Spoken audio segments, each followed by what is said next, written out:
آج کی ویڈیو میں کچھ ایسے سائیکالوجیکل فیکٹس کے اوپر بات کرنے جا رہا ہوں جس سے ہم دوسروں کو آسانی سے اپنا ہم خیال بنا سکتے ہیں۔ ایسے اصول جن پر اگر ہم عمل پیرا ہو جائے تو ہر کسی کو ہم اپنا ہم خیال بنا سکتے ہیں، کیونکہ اکثر یہ ہماری دوسروں سے شکایت ہوتی ہے کہ میرا اس کے ساتھ گزارا نہیں ہے کیونکہ یہ میرا ہم خیال نہیں ہے۔ کیسے ہم کسی کو اپنا ہم خیال بنا سکتے ہیں؟ تو سائیکالوجیکل فیکٹس ہے، کچھ ان پہ بات کرتے ہیں۔ پہلا فیکٹ یہ ہے، بحث جیتنے کے بجائے بحث سے پرہیز کرنا ہی جیت ہے۔ نمبر 2، دوسرے کی رائے کی عزت کریں اور اس سے یہ مت کہیں کہ وہ غلطی پر ہے۔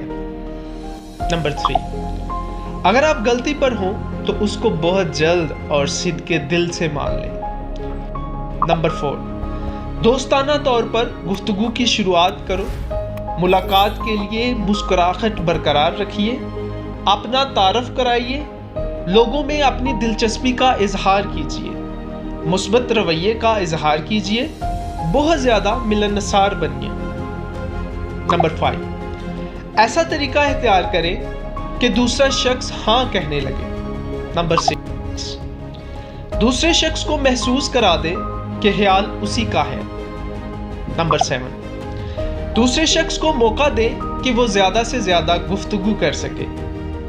نمبر 8، ایمانداری سے کوشش کریں کہ دوسروں کا نقطۂ نظر سمجھ آ جائے۔ نمبر 9، دوسروں کے خیالات اور خواہشات سے ہمدردی کا اظہار کریں۔ نمبر 10، اعلیٰ احساسات سے اپیل کریں۔ نمبر 11، اپنے خیالات کو دلکش انداز میں پیش کریں۔ اور نمبر 12، دوسروں میں مسابقت کا جذبہ پیدا کریں۔